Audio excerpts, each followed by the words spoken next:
Hello and welcome to Hannibal TV. I am JP John Paz from the two-man power trip of wrestling. And of course, Mr. Devin Nicholson, aka Hannibal, is with us. And the reason we're here, the star of this show, the one and only man that found John Cena, he found the Ultimate Warrior, he found Sting. He is Mr. Rick Bassman. What's going on, Rick? What's going on, Hannibal? Guys, how you doing? We're doing great. You forgot to mention that Rick, the terrible heel is back. Rick is also the top heel on the Hannibal TV. Yes. You know, am I really now? You're my most hated guest of the past month. Wow. I mean, is that a good thing or a bad thing? I don't know. It is what it is, right? I guess we got a lot of Ultimate Warrior and Paul Orndorff fans. That's what it is. So I actually got more hate over the Warrior War than the Cornette War. That's pretty shocking, man. People are on your side overall for the Cornette thing, I think, on this channel. We don't have but not on Warrior. That's all right. That's interesting. We have a lot of Warrior fans. Yeah, it's all good, man. You know, I got a email and then a phone call last week from a very, very sharp guy who's a pretty accredited producer, and they're doing a special on A&E, fully budgeted, on the Ultimate Warrior. And the guy gave me the big pitch about being part of it because they're going to do the first truly balanced look at the person Jim Hellwig, and then, the person the Warrior became, because that was his legal name. And, I really like this guy. He had his ducks in a row. It sounded like the show that really should be done. And I passed on it, man, even though I was offered a fee to participate. I passed on it because, for the same reason I wanted to do this tonight, I just kind of had enough about, this business, this world. We're so, I don't know, inclined, but so encouraged to talk shit about people. And I haven't liked doing that for a long time now. I'll do it on occasion if there's like a show for it or a reason, or it might be fun. But I think I'm just kind of over it, all in all. So thanks for agreeing to do this, you guys, when we're actually going to talk nicely about people. What a nice change for this world and for this industry in particular. And you also have some secret projects you're working on that you can't talk about, that you might be getting some financial large success on too. So that's probably another reason you passed. Another reason what, Devin? I'm sorry. Didn't you tell me that there's some big stuff you're cooking up behind the scenes in some other things that you're pretty busy with? So that's probably another reason why you passed. Oh, yeah. It's, I mean, we got some really cool things in the work that I'm really proud of personally. Yeah, it's awesome. And it's not like it's even that special to be top secret. It just has to be kept quiet for certain reasons. It's not that interesting. But no, I passed. And I appreciate you saying that and putting me over in that regard. But really, truly, I passed because when he brought it up to me on the phone, as much as I appreciated his support, I just had this feeling inside of me where, it's kind of like mommy would tell you, if you have nothing nice to say, don't say it, right? I'm like, I just didn't want to do it, man. So there you go. That's the main reason. Very good. Well, John, what is Rick going to talk about today? The good people in wrestling and MMA. You can elaborate on this topic, John. Yeah, so Rick basically said to me he wanted to do something more positive. He wants to talk about the good people in wrestling and MMA and not focus on the negative like we kind of did with Paul Orndorff, and we did a little bit with the Ultimate Warrior as well. So I guess obviously Warrior is not going to make this list of the top good guys in wrestling and MMA. But Rick, kind of just start us off. Where do you kind of think you want to head, and who do you want to talk about first as far as being a good guy in pro wrestling or a good guy in MMA? Yeah, I think it's going to be a little random. I don't have a format in mind for this, but I think it'll take shape as it goes. One guy I can mention right away one of my, and I actually had to think long and hard about, because we talked about 15 guys. I don't know if we'll even get through the whole list or not, but I had to think long and hard about who would be in that top 15. One of the guys, when I wrote my book years ago, Little Big Man, still not out. One of these years I'll get it out. In it, there was a section, emphasis on was, called The Good, the Bad, and the Ugly of Pro Wrestling and Mixed Martial Arts. And I kind of went through the good guys in detail. Then I went through the bad guys. And my friend said to me, he goes, you know what, man? He goes, you don't need to do this. He goes, you've had enough of a good life and enough good stories out there that you just don't need to go there on, on certain people, if nothing else, for business reasons. And I said, yeah, but it makes a book interesting. And I was sure I'd won that argument. And then years later, probably 2-3 years ago now, I took that part out of the book. So that whole list of bad is gone. And the person that encouraged me to remove it was Diamond Dallas Page, who has been a close friend for many, many years now, and is, always such a positive guy who is always ready to speak the best of everybody, to encourage everybody. I mean, all that stuff you see in DDP Yoga, which has been a huge success, which I'm very happy for him about. Dude, it's all real. That's the essence of the guy. He's just a good, solid, stand-up, positive guy who wants the best for everyone around him. And he's done pretty damn well for himself, too, and he deserves it. So that would be a guy who would positively make the list. And Mick Foley has a very funny line about DDP. Yes, he would want to help out, Scott Hall and Jake and all these wrestling legends, but no, he would never want them to live in his house and he'd have to feed them. So that just shows you how nice DDP is. He goes the extra mile. He feeds them. He lets them live with them. I mean, he goes the extra mile for his friends. Yeah, the crib, he called it, the house. Yeah, I've spent time in that house before. Matter of fact, last time I spent time there, Jake and Scott were both there at the time. And it's like they had absolutely moved in. And dude, he was just cool about it. I mean, it was like dysfunction house on steroids. And he's just cool about it. So yeah, you got to love that about him. It's really cool. Nikki said, hey, Bassman, love your channel. I am a fan of blues also. I think she's talking about funky blues. Oh, that's right. Little thing we do here on Maui each week, live blues. Something for us old burnout hippies to do every Saturday night. It's awesome. See, look, Hannibal, Nikki likes my show. She doesn't hate me. There's one. We get one more during the show. Dennis does too. Right.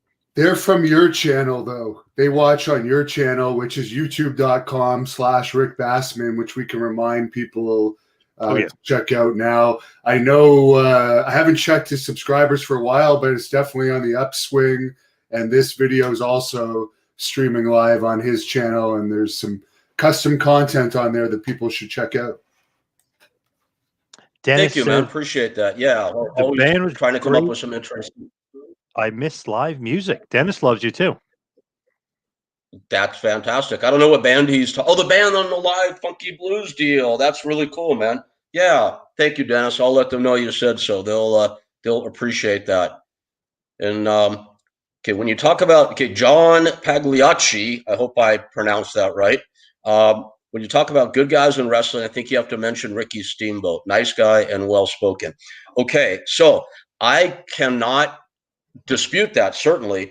And the only reason I can't agree right on hand is I honestly, both Johns, John Paz and John Pagliacci, I don't really know Ricky. I've met him a couple of times. I've talked to him on the phone a couple of times. Matter of fact, I put him on the Cameo app not long ago. So we spoke about that. And yeah, he seems like a very nice guy. I've heard good things about him. I've never heard anything bad about him. And you can't say it about many people in this business. So I'm sure Ricky the Dragon would be in many people's top 15, just not mine, because I don't know him that well. That's all. That would be my response to that. A couple of guys like in my top. One guy controversial, maybe, to some people, and I believe he's a mutual friend of all of ours, is Mike Bucci, a.k.a. Simon Dean, a.k.a. Nova. I say controversial only because he was in talent relations. And, when you're a executive in talent relations, no matter how good you are, you're going to take heat. It comes with the territory. It's like being a wrestling promoter or agent. No matter what side of the street you walk on, you're always going to take shit. I love Nova, Mike Bucci, Simon Dean, truly one of the best guys in this business and that I know in life as well. And John, you're friends with Nova, aren't you? I know him fairly well. Yeah, he's a super nice guy. I had a really, really long interview with him a few years back, which was very great to get him. And then we actually used him on a show that we booked him on. So I know him, fairly well. We'll just say such a nice guy and very kind of humble, but also funny and sarcastic as well. So cool guy. Yeah, all that stuff. He's very real for sure. Wrestling's an interesting business. We all know, the three of us especially, that the entire business or the success of somebody in the business is based on their ability to fool the public, or as we say, to work somebody. And now when I say work, that can have a bad connotation. I don't mean work somebody or get over on somebody. I mean create an illusion that you get people to buy into. That's how you succeed as a pro wrestler, right? So many guys, when they're in public, when they're doing media, that they have those working shoes on. And I've been doing this long enough now that I think I can see the difference when somebody is working, being nice, and someone is genuine.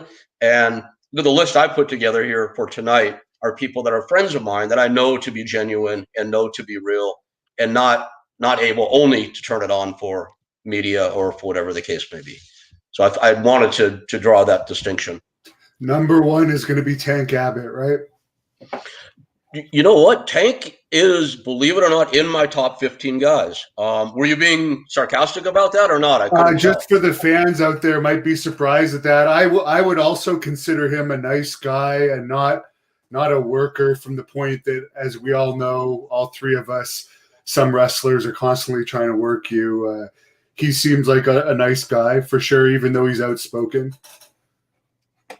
Dude, Tank is the anti-worker, man. That guy doesn't work anybody about anything. I'll tell you a quick story about Tank. I may have told you this before or not. I'm not sure, but it's one of my favorite of many Tank Abbott stories. It's after I had booked him to fight Yoshida at Pride, and Tank is, and I think I've said this before, the only guy that did not let me collect commissions, then did collect the money, deduct my commission, and pay him. He always wanted the money to go right to him, and that was fine. I mean, he was always good about paying me my you just put up good guy number one. I don't have rankings or order, by the way. No, but I'm just going to put the number to each one because you said 15. Cool. That's great.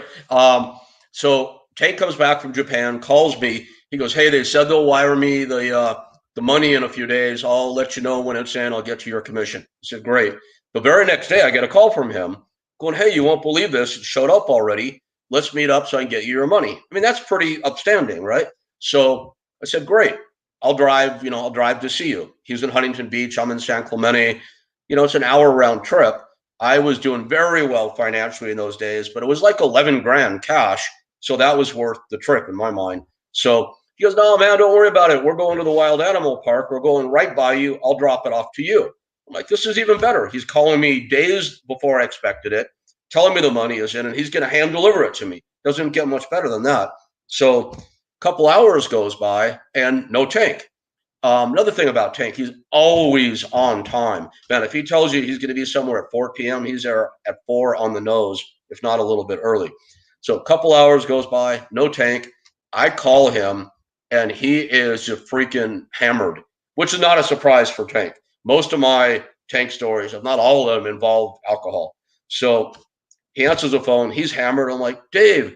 He's, "Oh, man, we got in the car. We started drinking. We got drunk. We drove right past you, man. I'm sorry." And I'm like, "Oh, shoot." He goes, "Well, you can come join us at the wild animal park if you want." Now, that's like an hour in the other direction for me. I'm like, "Dave," I go, "dude, what if I drive all the way there and you're too drunk to answer the phone?" "Don't worry, we'll get it." So I get in my car, I drive, I call him. One of his cronies answers the phone, drunker than Tank. He's like, "Yeah, meet me out front." Walk up out front. The guy, Eddie Reese, is holding a ticket for me. I go in, Tank and all his guys, his big biker buddies, they're in one of the pavilions, and they have these big, giant cups with rubber animal heads on top of it. They're drinking out of them.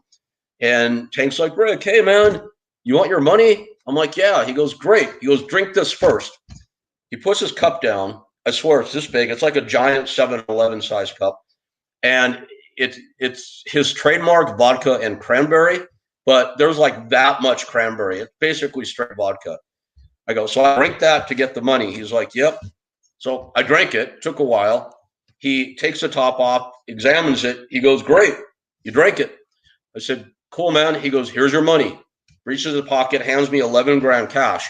I'm like, thanks, Dave. That's awesome. How am I supposed to drive home now? He's like, that's why I bought you the ticket to get in. So I ended up hanging around Tank and cronies all day, tripping around the wild animal park. But that's a pretty typical Tank story.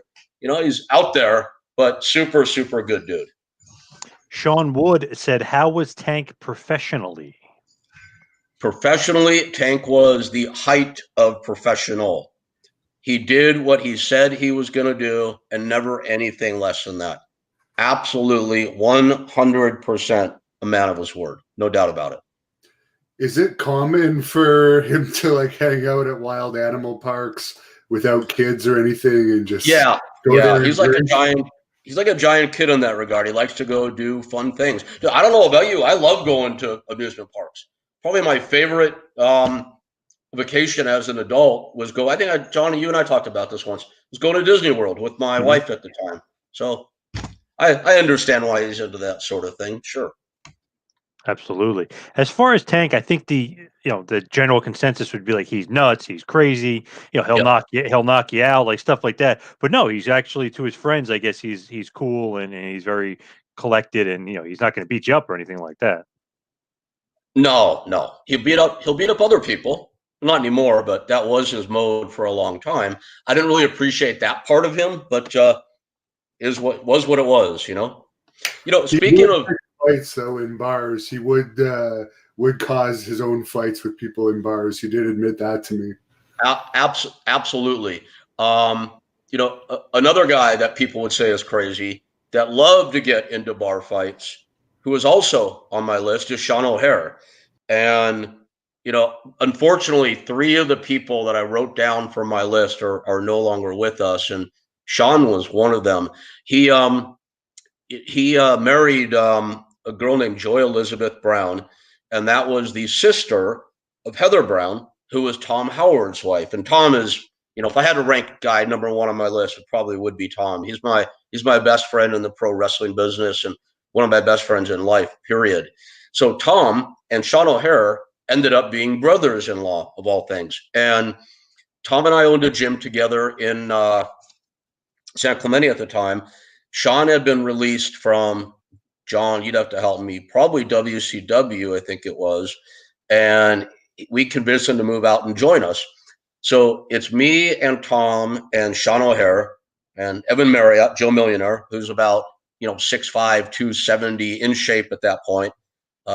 Stefan Gamlin, who won the Team Tough Man against the NFL, big 6'7", 330-pounder, also signed to WWE. And Matt Tyler, Apocalypse, who's about 6'10", 400. And that was our hangout group in San Clemente, this tiny little town. I had lived in San Clemente for probably 12 years at that point. I had never gotten into a single fight in San Clemente. Sean was there for about half a year and got in a fight a month regularly in the small bars in San Clemente. I'm like, Sean, how is that even possible, man? And he's like, I don't know, Rick. He goes, people just pick on me. You know what Sean O'Hare was all about. Who's going to pick on Sean, right? But he was a little twisted for sure. But, man, truly some of the greatest qualities in a person I ever met in this industry or any other. And he's a guy that, for me at least, will absolutely always be missed. I'll get back to O'Hare in a second, but Sean has a question. Just wonder if Rick had any dealings with Vader, R.I.P. Vader. Yeah, Sean, I barely knew Vader, Leon. I've met him a couple of times. When I was living in Colorado many, many years ago, I was living in Denver. Leon lived in Boulder. He was promoting a show at Colorado University where the Buffaloes play, and he booked me to be on his show, which I thought was pretty nice. And I worked a match where I managed Dr. Death. I'm sorry, screwed that up. I got to manage Vader against Dr. Death on the show. And they kind of ribbed me a little bit because Steve, Dr. Death, kept coming after me, and Vader was supposed to get me out of trouble, but he would just kind of hang back. And it was a pretty terrifying experience. I learned later it was a rib. It was a small show, spot show, not TV, so we were all goofing around. And he was fun to work with at one time. He was always pleasant when I saw him, but I can't say that we were, friends by definition of the word. And as far as Sean O'Hare, I was talking, obviously, your good friend, Joe Millionaire of Marriott. He was saying that he had a lot of backstage problems with wrestling because, mentally, maybe he was kind of helter-skelter and he was kind of all over the place. Did you see that a lot? Like when he was actually wrestling backstage, did he get in a lot of fights and have a lot of problems? Never at UPW or Valor Fighting, which were my wrestling brand and my MMA brand, that he participated in both. And he was always a ton of fun to be around and really, really nice to everybody. So never had any, I heard the same stories, John. I'm not disputing what you're saying at all, but never had any trouble with him in our environment. I think that Sean had so much pressure on him because right from the very beginning, people thought he was going to be, a major, major superstar. And I think the pressure got the better of him, when he was at K1 fighting the top guys in the world, when he was at WWE wrestling the top guys in the world. I think when he was at UPW and Valor, in my companies, he just got to relax and be himself and have fun. So he was truly one of the nicest, funnest guys to be around at that point in time. One of those guys, he had so much potential. You saw star power written all over him, and it just didn't work out for him for whatever reason. Maybe he got into some backstage arguments or whatever, but he seemed like he was one of those 5-tool players. He had all the tools, just didn't kind of amount to what he should have. It's not his fault though, and I've come across this in my interviews. It's actually the whole Piper and Hogan thing. Yep. Hogan had his dispute and left during that angle, and then Piper quit. Or no, Piper was fired over some remarks he made on HBO sports show, and at the time, Sean was being pushed with Piper, so that was pretty much the end of his big push. Yeah, which was a shame. It was a pretty big thrill for me when they paired those two guys up because I think John, this, Devin, you might. Another guy that absolutely be on the top of my top list would be Roddy Piper, and after Tom Howard, and I don't want to rank people like I said, but probably after Tom and before a couple others on the list, Roddy was my closest friend in the business by far for many, many years. I came up as a big fan of his. I was absolutely a Roddy Piper mark. I love to show this on our shows. You know that? It's the only action figure I have ever owned in my entire life. I still have it.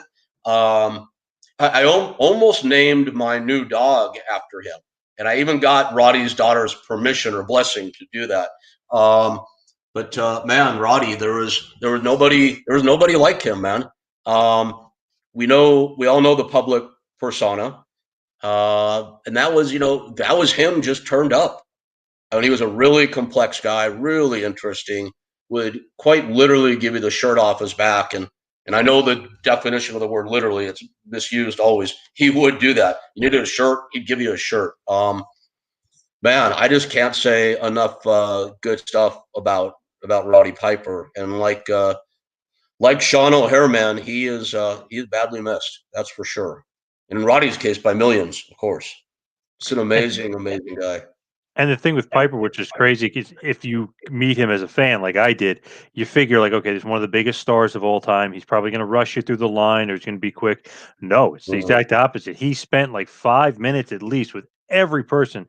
Yeah. So I mean, the line was long as hell. He didn't care how long he had to stay there. I'm sure he was supposed to be there 2 hours. He was probably there for 4, but he was so nice to everybody and joking around. And he put my brother in a sleeper hold. I was hoping he was going to cinch it in, but really, really nice guy. Right. Such a cool guy.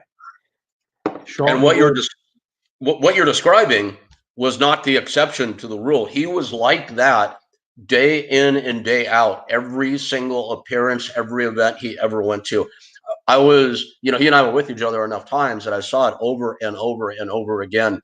And You could say that he was that way out of a sense of duty because he's a professional. So maybe that's part of it. But I can say the lion's share of it is he truly wanted everybody around him to be happy and feel like they had a good experience when they met him. That's just who the guy was. Sean Wood said, I love the Lord Alfred Hayes, Roddy Piper story, LMAO classic. All right, JP, you'd have to help us out or help me out on that one because I don't know it.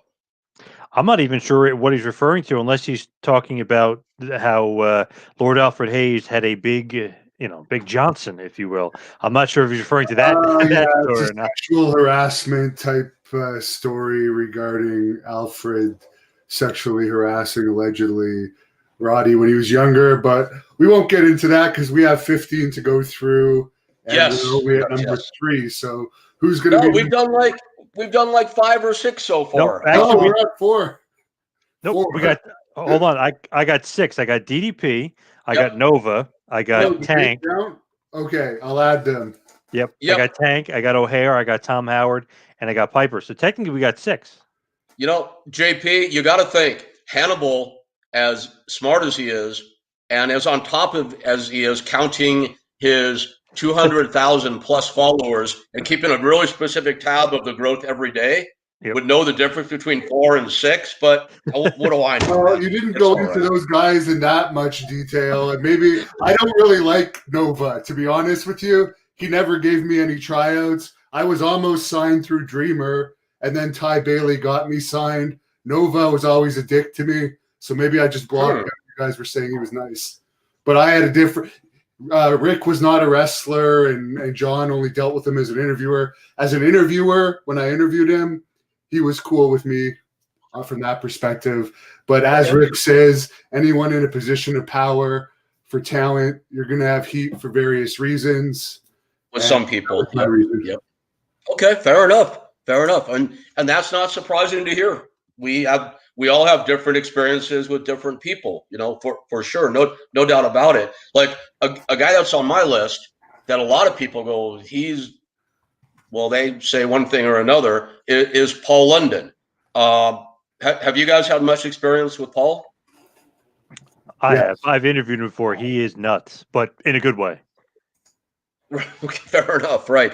And you hear that about him all the time. He's nuts. Paul, he's truly one of my favorite human beings on this planet. Not just in the pro wrestling business. He's just a good dude. And it started for us back at the height of UPW. And that's when we were signing one guy after another out of the crew.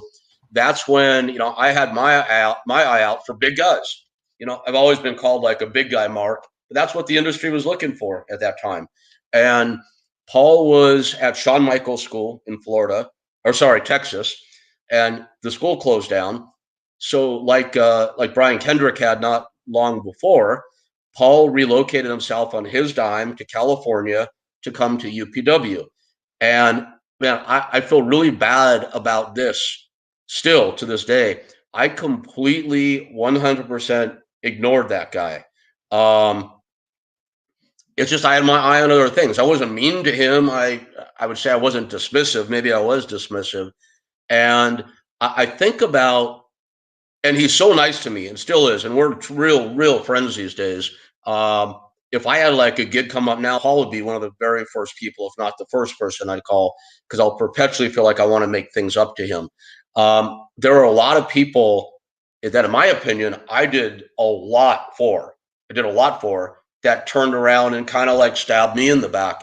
Paul is the opposite. I did nothing for that guy, and he was nothing but good and gracious and nice, always to me and with me.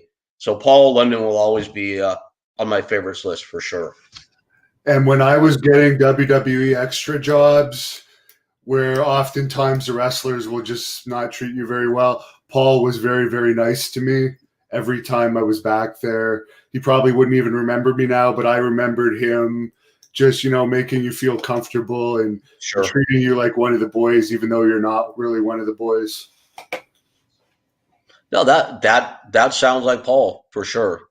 And JP, you said you have had, you said you interviewed him and he was great, but he was a little nutty, right? Yeah, but in like a good way. It's like a funny way. You could just tell, like, okay, this guy is a little bit spacey or a little bit in outer space, but in a fun way, like very jokey, very cool. He'll give you stories that you might not expect him to give you. So he was very, very cool.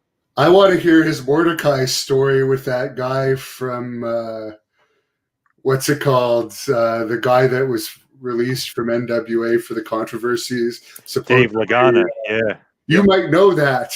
Yes, But I do Paul know. London is the one that's been saying it. So maybe one day Rick will hook me up with Paul London and I can get it on tape. But yes, and I know sure. Mordecai. Go ahead, John. Sorry. Oh, sorry. I know Mordecai pretty well too, and I know that story. And for whatever reason, Paul London knows it very, very well. But crazy story because it's like Lagana, little guy, Mordecai, giant, and this guy is messing with this guy. It's a crazy story for sure. But maybe those guys should. Does Mordecai tell the story? Yes, to me he did. Yes. Oh God, you got it. I'm not going to digress from Rick's podcast, but I really want to get that story on tape. Oh, it's a good one. And he's no longer in the NWA, Rick. Don't worry. It's not a conflict of interest to bring that up. Oh, I don't worry about stuff like that, Hannibal. It's all right, man. It's all good. It's all good. He went the way they put him out to pasture like they did your buddy Cornette. John pauses, buddy Cornette. Yes, of course. Well, and then there's the next person on my favorite list, Jim Cornette. No, it's all right. We'll keep going. He's on mine. Who knows? He's on mine. You know what? You never know what's going to happen. When I was making list earlier today, I wrote down a short insert list of people that my relationship did not start off on a good foot and who I really like now. So, John, who knows? There's always hope. Maybe one day Jim and maybe one day John Paz will get in the middle and bury the Cornette Bassman hatchet, and me and Jim will be buddies.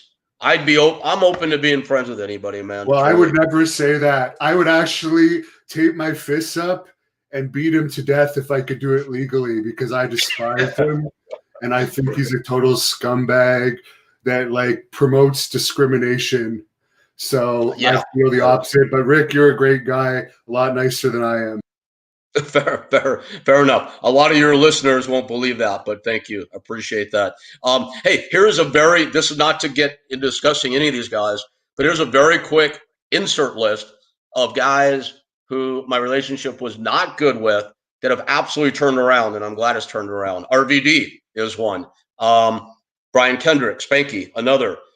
Kevin Quinn, if you know him, he was the head instructor at UPW for a while. Really glad that our relationship turned around. Brian Knobs, we're not good at one point. He and I are definitely buddies now, and that's awesome.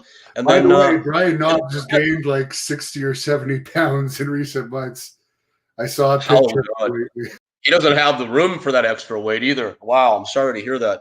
I'm going to call him and shame him into dieting. There you go. And then, also a guy, Devin, you mentioned, you said he had put me over recently, was Charlie Haas. And Charlie and I had a very weird start, only because I had never met him, and he and his brother Russ, and Russ passed away, of course, they were under development. They were part of Kevin Kelly's territory when I had my UPW territory, and we met backstage at an arena event, and I finally, they were being weird to me, the Haas brothers. So I go up to them. And I'm like, hey guys, I go, is everything cool? They're like, why? They go, why have you been burying us? And I'm like, what? I mean, I don't even really know who they were. I didn't know who they were, but I certainly had nothing to say about them to anybody. Oh yeah, Kevin Kelly has been telling us you've been burying us. I said, interesting. I go, you guys don't know me from Adam, but I'm gonna look you guys in the eye right now and tell you I've never said anything about you to anybody, positive or negative. And that turned everything on a dime, and been super cool with Charlie ever since. So and now Devin tells me he was putting me over in an interview. So that's great. Yeah, that interview is actually up. I posted it today, and I will post the clip of him talking about Rick on Rick's youtube.com/Rick Bassman channel sometime in the coming days. He's been through, I guess he broke the news on my podcast that he's divorced. That only, I guess, went public when I put that out, according to. I knew I knew Charlie and Jackie were separated. I knew that. I did not know they were finalized or divorced still. Looks totally different now, but great guy. And I personally, there's some people you wouldn't want to fight. He looks like he'll fight you with every last breath he has if you mess with him.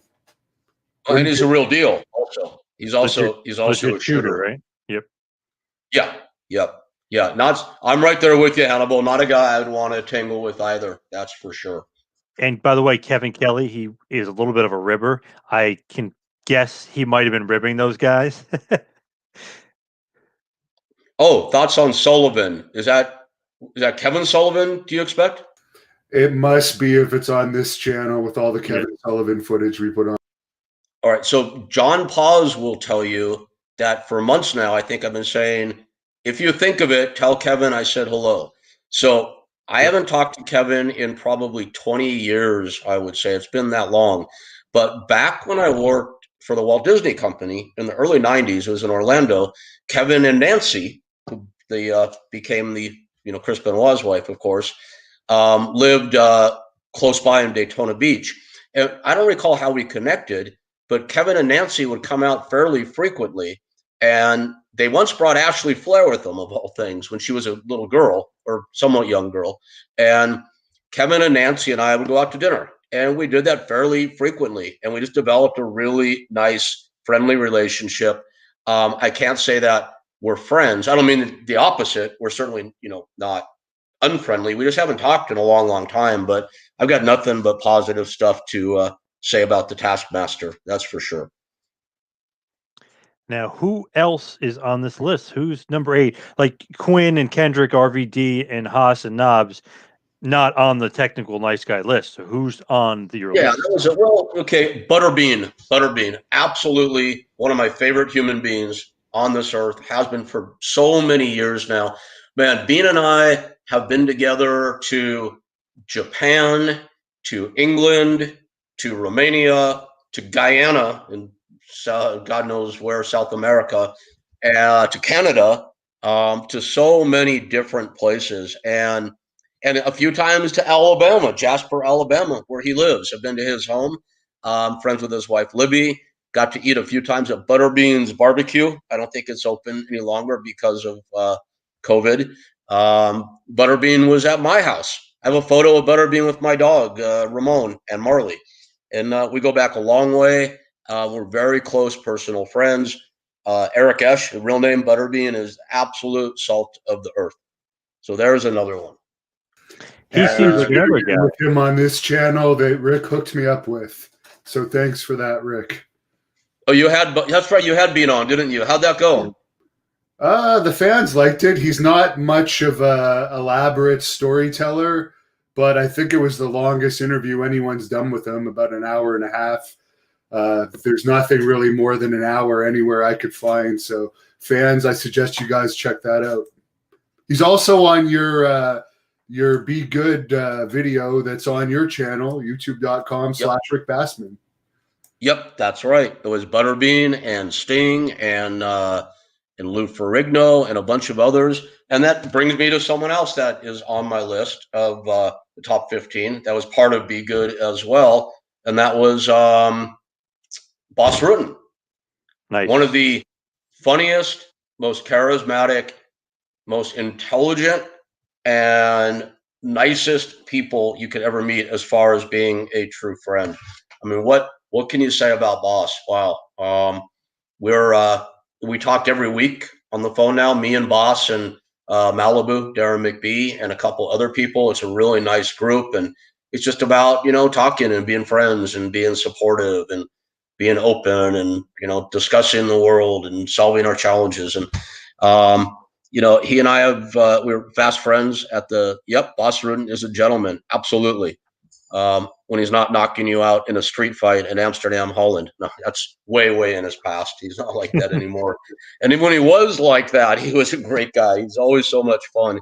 But we've adventured a lot together across the globe, actually, in at least 3 continents, right offhand I can think of. And just truly, truly one of the good guys. So Boss Rooten is right up there on that list too. And you also hooked me up with an interview with Boss for another shameless plug. And that was probably my favorite interview so far this year, just because I have so much respect for him. And he was so friendly and accommodating. And he was on time. I love it how the big stars actually are on time and keep their word. Where when you see some of these lower guys that never quite make it, maybe this all has to do with why they didn't quite get their push, and it's not some of these other excuses. No, I was gonna say, man, to be a star of any real stature, that's part of it, man. You got to be on your game, and I absolutely 100% support what you just said there. If they are successful as a personality, a celebrity, they're usually pretty dialed. That's part of the territory. I don't want to get too bogged down here real quickly, so I can just like list off the rest of the people, and you can tell me if you want to, stop and talk about them. If we get any questions about them, we can stop and take those, of course. Others are, I don't know if you want to type out the graphic or not. Sylvester Turkii. Yes, know Sylvester Turkii very, very well. He is well, not personally, but as far as just a pro wrestler, he's definitely one of those guys that kind of under the radar, underrated, also known as the Predator. In Japan, he became a star as the Predator. That's where he finally had a chance to become a star. He never got over in North America, which is a shame. Yep. Because he should have been a big star. He also, arguably, and Boss Rooten would support this, by the way, arguably at one time could have been the top guy in the world in mixed martial arts. He pursued it a little bit late in his career. He wanted to try wrestling first, and he did for years. By the time he got to MMA, I think he ended up 3-1, and he lost a fight to Gary Goodridge, which he never ever should have lost, and it kind of sunk his career overnight, unfortunately. But apart from all that, probably the straightest living guy that I know, not only in wrestling and fighting, but maybe that I know, period. And honorable and honest as a day is long, and a God-fearing Christian, and just solid guy. So Sylvester Turkii is absolutely on my list. I found this picture of Knobs, by the way. What? Recently, after Patterson's death. Come on, you spread that picture out. Obviously, it's widened. I hate Knobs. I think he's an asshole that constantly sucks you for every bit of money that he can get out of you. But if you like him, God bless you. But Knobs is one of those 5 or 6 guys that I almost got in fights with, like Orndorff, like the Ultimate Warrior, that we ended up not getting in a fight, and then turn it around and became friendly. So Varsity Yuppie says Gary Goodridge was a killer. No shame there. No, there was no shame at all. But I can tell you this. Well, here's really quickly what happened was Sylvester, in his first MMA fight, won by knockout on New Year's Eve in 13 seconds. He knocked out a Brazilian guy named Mauricio da Silva, I think was his name. Nobody you would have heard of. And so Sylvester had a kickboxing buddy named Harold Diamond, who convinced Sylvester that he was now a star kickboxer. So the next fight comes up, and K1 was ready to push Sylvester to the freaking moon. So they book him against Gary Goodridge. And to me, that was pretty obvious. Here was the plan. In the what about female talent, Nikki? I'll get to that in a minute, actually. Good question. The second booking is Gary Goodridge, and I could see what K1 was up to. The Predator goes out there, knocks this guy out standing up in the first fight. Everyone knows he's an NCAA heavyweight wrestling champion, world class. Now he's going to take someone down and stuff him and show that he is an all-around fighter, and he's going to be the next big Bob Sapp for K1. Well, unfortunately, this guy, Harold Diamond, got into Sylvester's ear and convinced him to go out and stand up against Gary Goodridge. And that was not the agreed upon game plan. The game plan was take him down, mount him, and finish him. Gary caught Sylvester standing up. Anybody can catch anybody on a given night. Boss Rooten will tell you that. A lot of guys will tell you that know what the deal is. And he knocked him out. And I can tell you this, after the fight, Gary Goodridge came up to me and Eddie Millis from the Shark Tank, my partner and one of my best friends as well. And he said, thank you. And we said, what? He goes, I thought for sure you guys were going to have him take me down and stuff me. And I knew going into that fight, there was nothing I could do about it. So that's the Sylvester Gary Goodridge story, unfortunately. K1 got pissed and they pulled his push. That's what happened there, regrettably. But, you know, things happen. So I said I'd go through the list quickly, and I'm not doing that. In other news, my boys showed me multiple pics of Kenny Omega kissing men.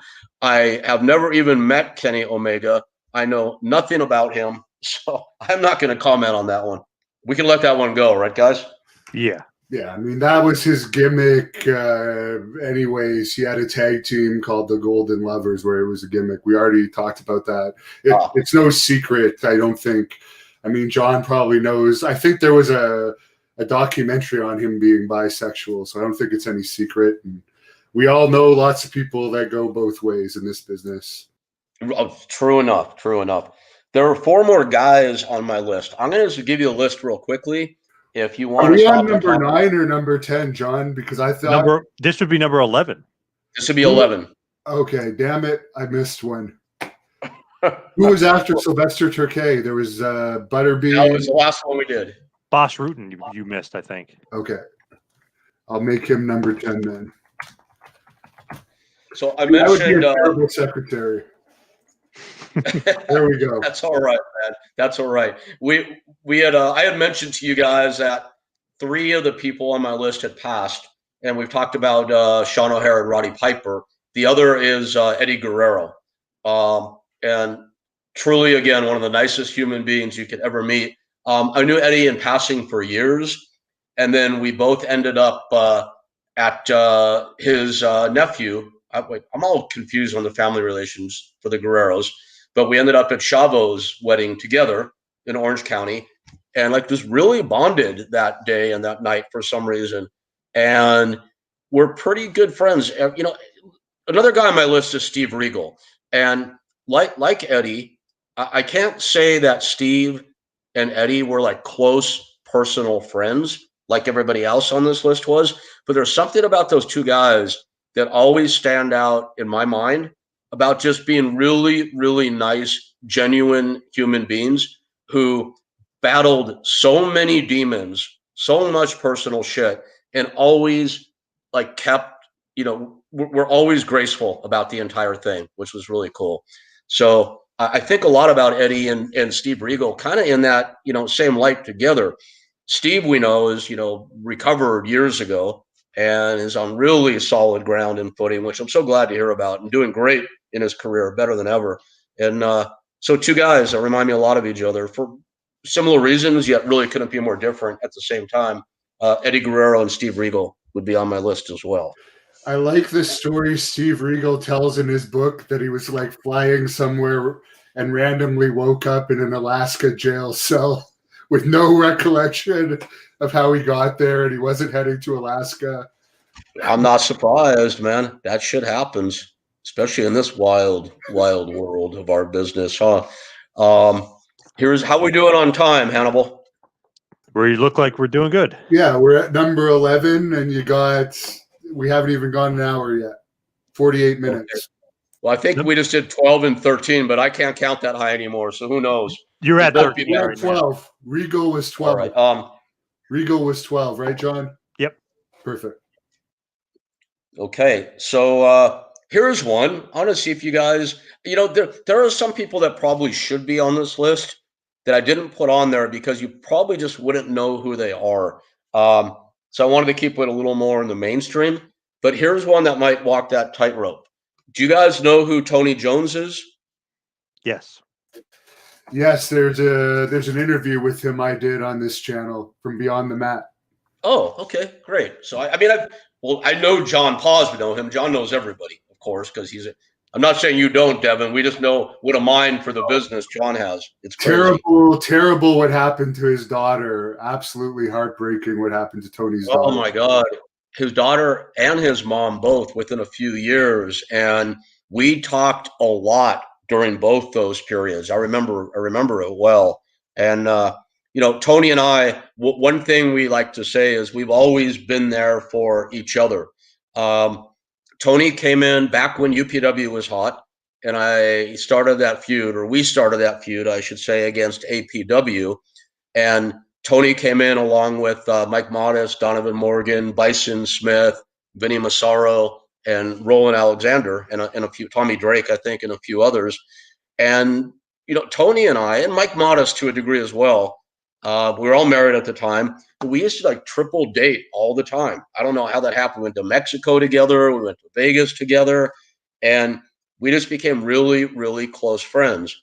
And I don't talk with Tony often these days, once every 3 months, once every 6 months. But, man, whenever we connect, it's nothing has changed. The guy I'll always consider one of the true good guys and gentlemen in the business, absolutely. So I had to have Tony on that list tonight.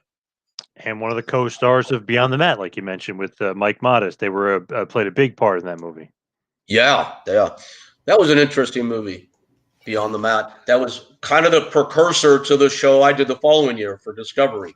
It was not Jim Cornette forgot about that because apparently you broke kayfabe, but he was in Beyond the Mat, which broke kayfabe before you even put your thing out. But yeah, anyway, well. I just had to throw that out there for facts that he likes to put out his own history. Yes, a lot of people practice revisionist history. What are you going to say? There's, I'm not going to go there. I'm going to stop because we're talking only positively tonight. So let's move on. I want to give you guys, since we're good on time, that one list I gave you really quickly about relationships that have. I'm heartbroken that I'm not on your list. Well, I got to tell you this. I have these other little insert lists where I just want to read the names off real quickly, kind of like the one where I told you about relationships that turn from negative to positive. So here's a quick one about, and John Pagliacci is asking about Kurt Angle. Hold that thought for a second, if you would, John. Here's the list that kind of went the other way from guys I was really close with, and the relationships kind of went upside down, and I regret that. And I've reached out to them since, and I hope to mend these fences at one point. And I think they're all mendable, and they will be mended at one point. And that list, really quickly, thankfully there's only 3 guys on it, but that's Ken Shamrock and Nathan Jones and Bob Sapp. And those are 3 guys that were very, very good friends, really close friends at one point. And the relationships fractured to one degree or another. And I hope and I'm optimistic that they'll come back together at one point. So another insert list there that I wanted to mention. Shamrock has not been pleasant with me, so I don't know. Good luck to you with that guy. He's got a massive ego. Yeah, it doesn't work. It doesn't work, man. All you can do is do your best. That's all.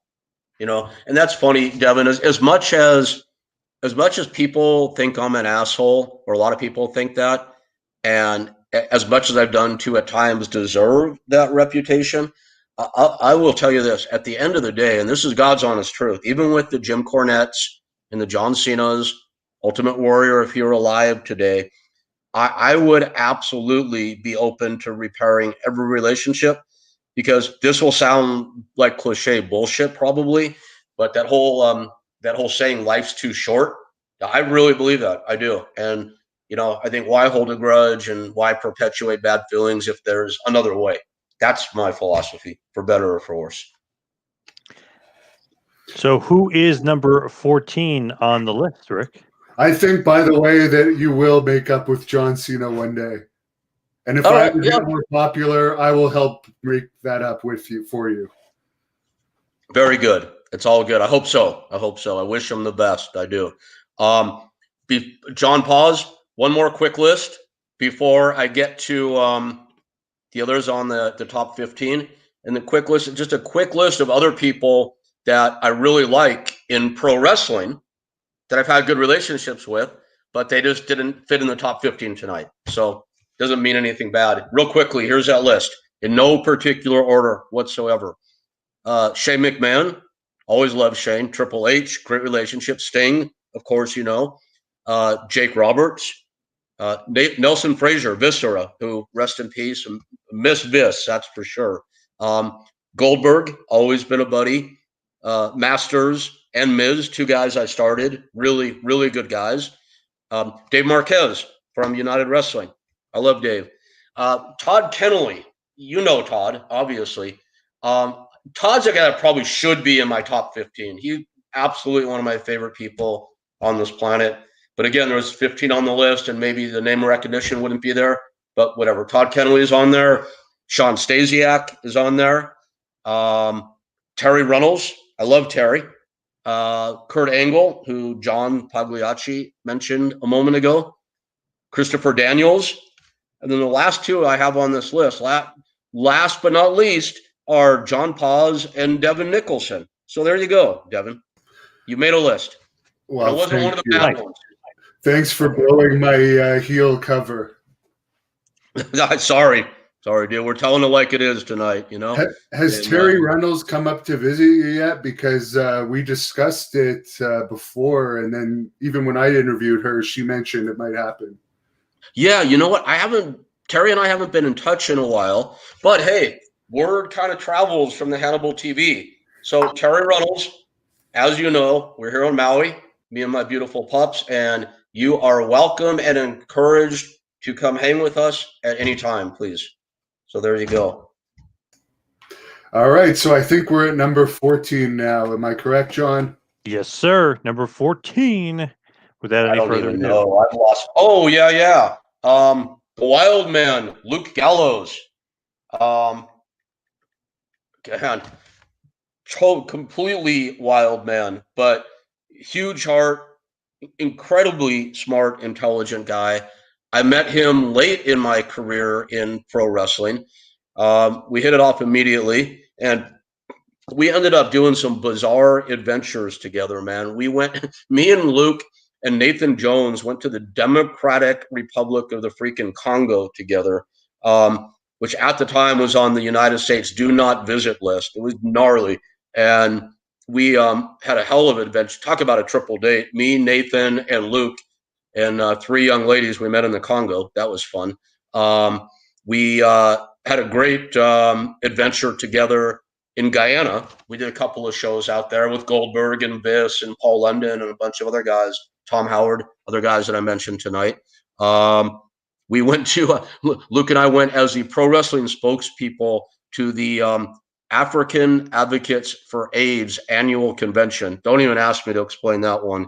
But dude, an awesome guy, great sense of humor, great heart, great talent, and great brain. So Luke Gallows had to be on that list for sure.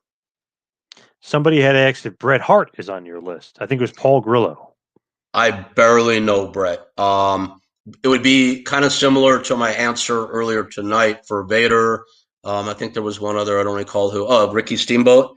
That I've met Bret only on a handful of occasions. It's always been pleasant. He seems like a nice enough guy to me, but there's no real relationship there. So I can't say much more than that. Vader was a nice guy to me, though. I will say that when I interviewed him, I had a lot of fun with him. But I could see how if you were doing business with him, he could be difficult on a regular basis.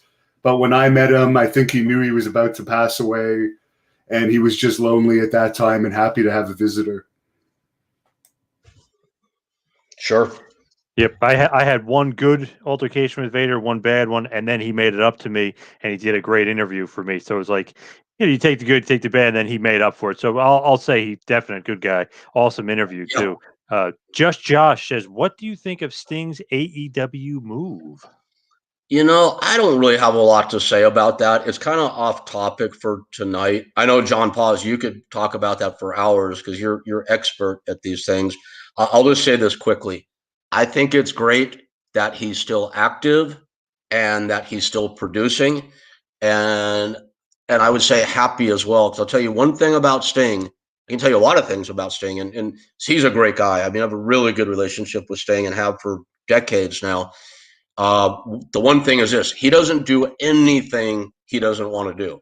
So if he's at AEW, there's a good reason behind it, and it means that it's a good situation for him. So for that, I'm happy. That's really cool. As far as creative and what they're doing with him, I don't know any more than anybody else out there. As far as number 15 on your list, the last guy, I don't know if he's technically the nicest guy, but he is the last guy you're going to mention. Who is it? All right. So once again, this is not in order. We know that. We made that clear. There's no number 1, number 8, number 15. But the last guy I have is not a guy at all. Somebody asked about female talent. Yes. And it's not even a girl. And I wasn't counting. It just turned out that I realized this when I made the list. There ended up being 16, and I just couldn't cut anybody out of it. So my last two are my two favorite Melissas, Thunder Rosa, and if she happens to see this will probably be a big surprise to her, Cheerleader Melissa. And the reason that'd probably be a surprise, like Thunder Rosa and I've said hit it off so many times tonight that it's probably becoming old, but we met at a tiny little show in Central California. Billy Blade was running it and hit it off immediately and have been dear friends ever since. And I love Melissa Cervantes, Thunder Rosa. She's just an amazing, amazing person. And I'm so glad for her success these days. She deserves everything she's getting because that girl has worked for it. Oh my God. And she's tough about how she conducts business, but there's no attitude about it at all. She's great. Cheerleader Melissa, the reason she would probably be surprised to hear that, and I'm almost a little surprised putting her on my list, is that she was in UPW, it was a long time ago, 20 years ago now, and she was really young at 19, 20. She was very quiet. My impression of her was nice girl, emerging talent. Maybe she'll do something in the business. Maybe she won't. Her father was a promoter, Doug Anderson. I really liked him. And, I kind of regarded her the way I regarded Paul London. Yeah, hey, glad she's here, whatever. And we stay, we cross paths every now and then, but nothing of real note. And we reconnected not long ago, and very, very pleasant and positive. And she had told me that back at that time in UPW, that she had felt like, and it was not an attitude at all. She explained it to me, why she had been overlooked and not been treated right. And I listened to her, and I had to agree. She was right. And here she was all these years later, like Paul London, no animosity, no negativity, just positive. And I'm like, wow, I really, really like this person. And we've spoken a few times since, and each time I speak with her, I like her better. She's just great people. So the last two, again, not in order, happen to both be Melissas in this business, Thunder Rosa and Cheerleader Melissa. And I'm putting up her GoFundMe link because, Rick, I don't know if you're aware of this, but she just lost her leg. Oh, that's Melissa Coates. I got that's the a third Melissa. That's a third Melissa you're talking about. The wrong one. You almost gave me a mild heart attack because I'm now picturing Cheerleader Melissa or Thunder Rosa without a leg. I should have laughed at this, but no, I had it confused with Melissa Coates. Cheerleader Melissa, of course. Yes. Melissa Coates was also with UPW, by the way. So that's interesting and I know Melissa Coates. Help Melissa Coates out. Here we go. Guys, Melissa Coates is good people. If you can help her on GoFundMe, please do that. That would be really cool. Yeah, Cheerleader Melissa is not married to Sabu. No, that's Melissa Coates. Yes. All right. We have all our Melissas. Melissa single. No, she's married. Oh, is she? Yeah, she's married to a really nice guy who was Jason Diedrich. And I think Jason was a promoter at one point. I know he's in the business one way or another. But yeah, definitely married and living in Vegas together. Yes. I think this space background is screwing around with my head. maybe it is. Let me give you a couple other quick insert lists, if you don't mind, real quickly. I have my list of my favorite people in the mixed martial arts world that I didn't list in the top 15 tonight. Doesn't mean they're not actually there. Oleg Taktarov, Don Fry, Herb Dean, Gary Goodrich, who we talked about before. I love Gary. Gina Carano, who's an amazing human being. The two Marks, Mark Coleman and Mark Kerr, who I managed at the same time when they're the number 1 and 2 heavyweights in the world and were absolutely freaking nightmares to deal with back then. And these days are good friends, and I love them both to death. Dan Severn, of course. Maverick Von Hogg, who a lot of people may or may not know, but should, one of the true pioneers and OGs of mixed martial arts. And then the guy I mentioned earlier, another OG and one of the top trainers in history, and my former partner, Eddie Millis from the Shark Tank. So just wanted to do another quick list there. Nice. Very good. And like we said, there's a lot of nice people in the business and a lot of people that you were friends with.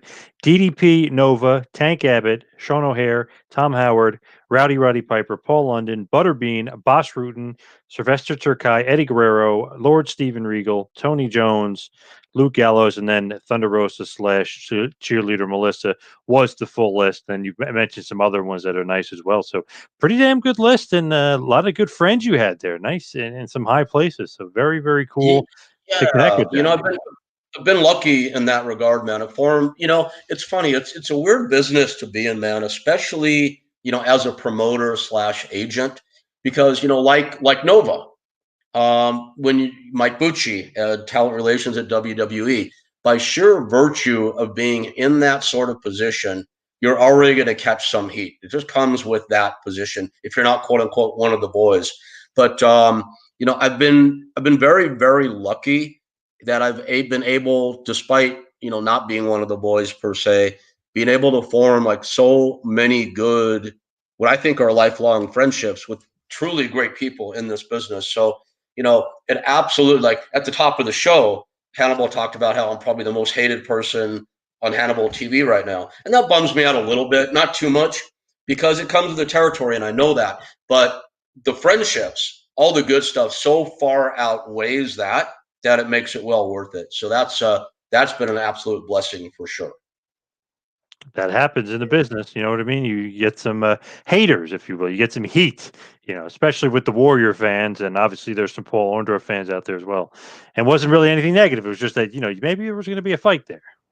Yeah, the Orndorff thing was nothing negative at all. But I think people basically thought that I was being ridiculous or putting myself over by sheer virtue of the fact that I stated that, hey, if he wanted to fight, I was going to fight him. I didn't say I would kick his ass, whatever the case would be. But that rubbed some people the wrong way. And if it did, tough luck, whatever. Can't please all the people all the time, man. Were you alone in those, or did you have your usual crew of backup there in case you did get in trouble? No, that was a dressing room full of people at UWF, one of Herb's shows, where Orndorff probably had more friends than I had. The one thing I didn't tell about the near fight with Warrior, and this is going to be, if I want to piss people off again, why not? For everything I hear now, if I had fought Paul Orndorff, everything I hear, I probably would have got my ass handed to me. And I'm not going to dispute that. I know his credentials now. I know what he did. I probably would have got my ass kicked. But let's get people to hate me more. If I had fought Warrior, I think I would have beat Warrior. I'm going to go on the record and say that right now. And people, here's the thing. It's not the first time I've said it, and that's an important distinction to draw, and here's why. I read some of the comments on Hannibal. They said, well, it's easy to talk about the dead. He can't defend himself. And you're right. You got to – what do you say about when someone's passed, right? But I was telling a story that I've told many times when he was alive as well. So he certainly had the opportunity to answer that. If it had been on his radar, it probably was beneath his radar. I can understand why. He's a big star. But when the near confrontation with Warrior happened at Gold's Gym in Venice, I did have my backup crew with me at that point, at that particular day. And a lot of people heard the exchange. And I do remember thinking, I'll be really honest about it. I hope I don't sound like too much of a pussy. I remember thinking, well, if we fight, there's a chance I beat him. That's going to make him look horrible and make me look good. There's a chance he's going to get the better of me and I'm going to be in trouble. But I do have all my boys here to back me up if that happens. So I neglected to mention that during that first interview. Yeah, and I imagined that myself just from being Facebook friends with you and seeing pictures of that. But also people forget that you knew him when he was a nobody. So you had a different relationship. They forget that you had a long time relationship and you helped make him a star. Yeah, we lived in the same house together. Yeah, I mean, during his first training, absolutely. Yeah, and all friends, like a lot of them, especially aggressive ones that take steroids, will have those type of blow-ups in their lives. I've seen it a million times. Yeah, so and I'll say this again. You know, if people want to get into how ridiculous I sound right now, I will say this: Warrior was, I think, legit 6'5". He was huge back, especially back in those days. I'm 5'4", so he's a foot and an inch taller than me. I think he was probably 285. My normal weight was 135, so he's got me about 150 pounds. You know, I'm pretty strong for my size. You see my photos from back then. My best bench at that time was 315, which is pretty heavy for a guy that size. And I have that on record because I used to do bench press contests of all sorts of things. But Warrior was probably pushing up 500. I mean, there's no way I was anywhere near as strong as him. He was way bigger than me, way stronger than me, but the guy had no skills, and I knew that, you know, and I did have skills. So who knows where the equalizer is? Maybe he would have killed me. I don't know, but I didn't. I put it this way: I would fight Warrior 100 times for every time I would fight Charlie Haas. There you go. Right. You knew that Charlie Haas is a guy that's had thousands of amateur wrestling matches, and a fight to him is nothing, where Warrior probably hasn't had too many legitimate fights. And if any ever, you know, most people haven't. You know, it's funny. I was staying a couple of years ago. I was staying with Tyler Rex and his wife for a while, and you know, Gabe Tough, Tyler Rex, has a very successful business called Body Spartan.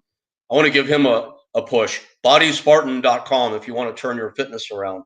And he was having some business challenges with certain people at that point. And you know what Tyler Rex looks like, you know, with the dreads and the body. I mean, great look, jacked up guy, right? It's huge. Yeah, huge. And there was like a period for like a month in the house where he was getting pissed at a lot of people. And he was going, oh, yeah, I'm going to kick his ass, no, which is so not his personality. He's like one of the nicest guys you'll ever meet. So I finally go to him one day. I go, Gabe, you've been talking awfully tough for a while now. I go, I gotta ask you, how many fights have you been in your life?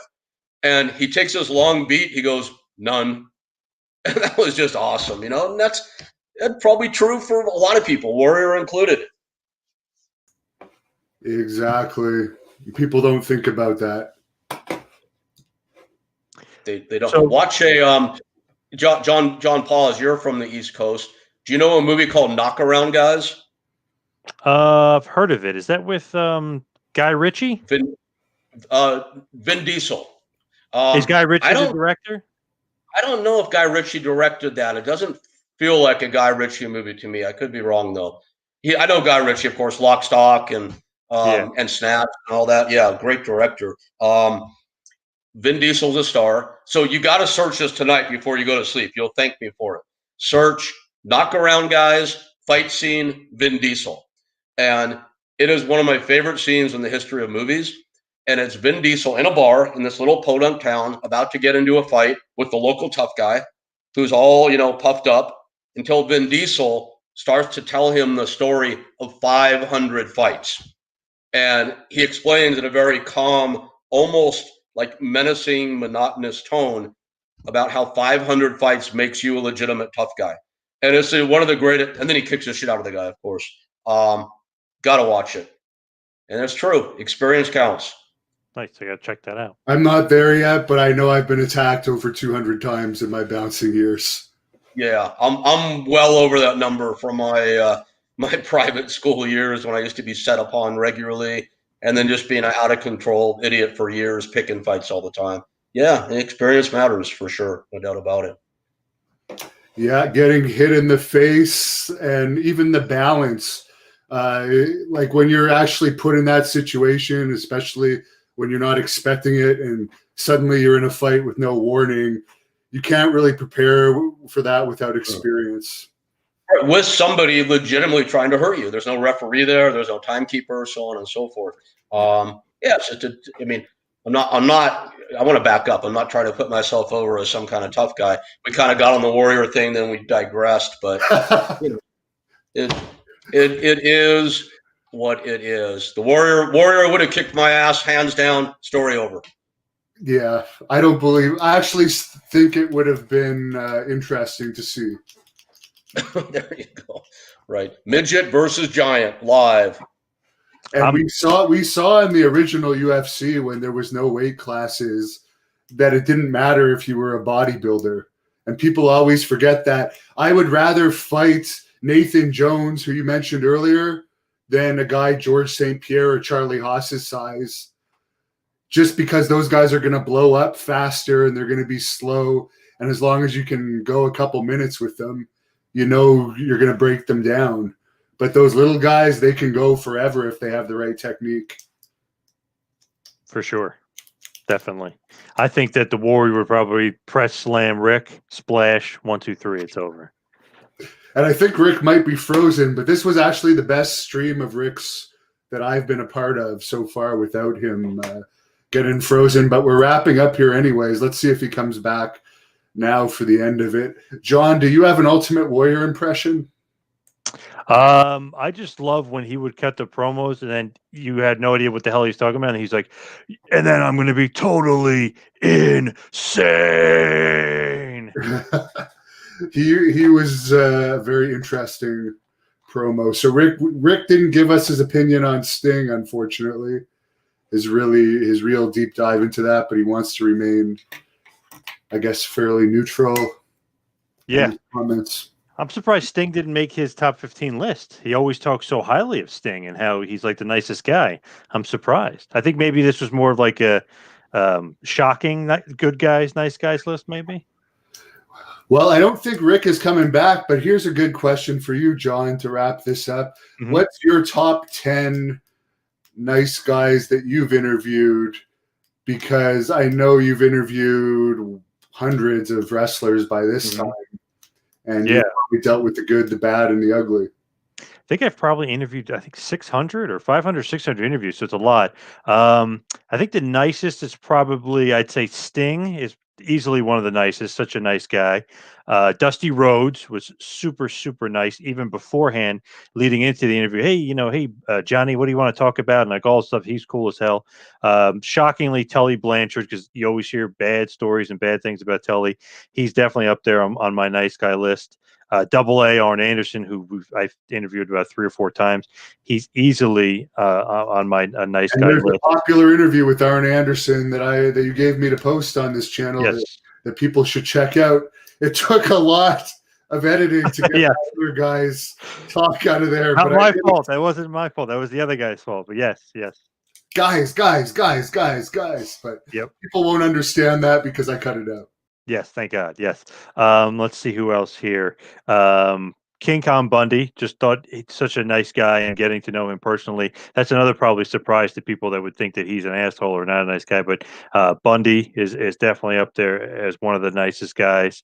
Mick Foley was one of the other really, really super, super nice guys, and just easy to deal with and just easy to do an interview with. Of course, buddy PJ, just incredible. One of the nicest guys. I know sometimes, he has problems or going through some stuff, but generally just a good-hearted, really sweet, nice guy. Vince Russo, it might be another surprise to shock people, but he is just super nice, super easy to get along with, very, very accommodating, super nice. Jim Ross, good old JR, had him on, I think, 5 times. He's just super easy, super nice too. I know people might think he's ornery or might come off a little bit harsh or something, but super, super nice. And for finally number 10, I know this is going to piss you off, but I got to throw Cornette in there. I've interviewed him 5 times. He's like easily with me. I know how he is with other people, but he's been so easy, accommodating, friendly to me. Off air, he's been great. He gave me a collectible that is probably worth $500 or $600. He just gave it to me for free. So I've had just nothing but great times with Jimmy Cornette. I know other people may have not, but for my personal experience, he's been one of the nicest guys I've dealt with, for sure. Well, I am going to edit that out of my version of this. No. But I'll only say the nicest guy I ever interviewed is the only guy that actually bought me dinner after an interview, and that is Hillbilly Jim. Wow. Okay. Nice. Yeah. Out of the what? I'm not at your levels, but I've done at least 200 interviews, and from the wrestlers, he just seemed genuine and nice and friendly, and not talk to you on the same level, and actually bought you dinner. So like you can't get much better than that. Most of them will say, "Let's go out for dinner," and then expect you to buy it, and then order lots of drinks and so forth. But yeah, great old country boy. So people can follow me on Instagram and Twitter at the Hannibal TV or at Devin Hannibal. We're also on Facebook at the Hannibal TV, where we're posting lots of videos now right on Facebook, including this one. And John Paz, you can wrap this show up with your plugs, and you can close it up. Hannibal, the death dealer, is leaving for the night to go outside and run in the snow and train like the Ultimate Warrior would. Love it. Thank you, everybody. You can follow me on Twitter and Instagram at 2Man Power Trip. And just really appreciate Hannibal giving us this platform to me and Rick, whose connection obviously is lost. He's out there all the way in Hawaii, so that technically is not the best of connections out there. So thank you, everybody, for listening. This has been The Good Guys for me, John Paz, and for Rick Bassman, signing off. Have a good day, everybody.